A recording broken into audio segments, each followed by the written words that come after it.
আমার শারমিনা কোথায় গেলি? আমাদের ছেড়ে চলে গেলি বা? আর কি করবো, তুমি তো আর আসলে না।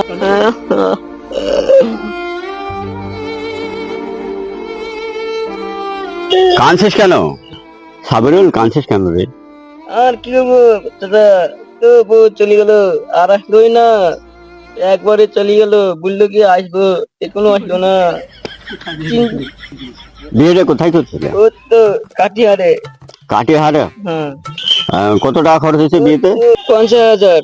50,000 হয়েছে তো? দুঃখ করিস না ভাই, যা আবার হয়েছে সমস্ত সব কিছু দেখা যাবে। আমার বউ ঝাঁটা মেলেও যেছে না, আর তোদের বউ কেন পালায়? আর আমাদের আমাদের সমস্ত ওরা এত কিছু বললেও তো বাড়িতেই বসে থাকে, একদম আমাদেরকে তাড়ানোর চেষ্টা করে। তো আর তোর ঘরটাকে ফোন করতে হলে সাবরিউল। দাঁড়ান তাহলে ফোন করে বলি ঘটককে। হ্যালো, কে?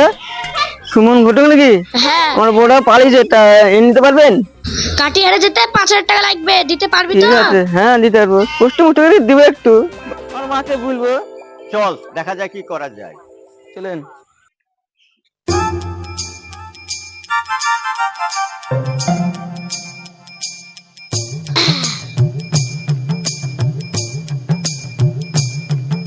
কঠিন গরম পড়ছে, কি গরম, সারাদিন শুধু গরমই পড়ছে।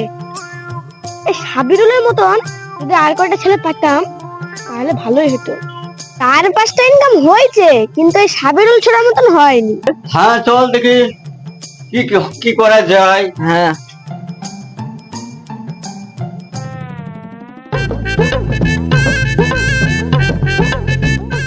সুমন ভাই বাড়িতে আছে নাকি? হ্যাঁ, আছি আসো।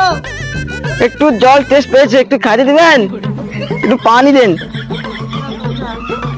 আচ্ছা,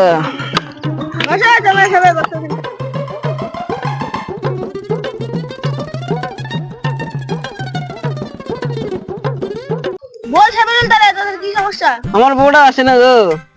বসছে না? না। 5,000 টাকা রেডি রাখিস, আগামী পরশু দিন কাটারে যাবো। আর এবার বিয়ে করার পরে জানে এই কাজ কাম বন্ধ করতে, বাড়িতে জানে বসে থাকবি না। ঠিক আছে ঠিক আছে ঠিক পাশে আছে ভাটা আছে, কাজ করবি, ঠিক আছে ওকে ঠিক আছে খাওয়াবি, ভালোবাসবি। ঠিক আছে ঠিক আছে তাহলে গায়ে বউ থাকবে, ঠিক নাহলে আছে। বউ থাকবে না। তাহলে আমি সব কিছু করবো, ছাগল পুষবো, গরু পুষবো, তারপরে মাঠে কাজ করবো।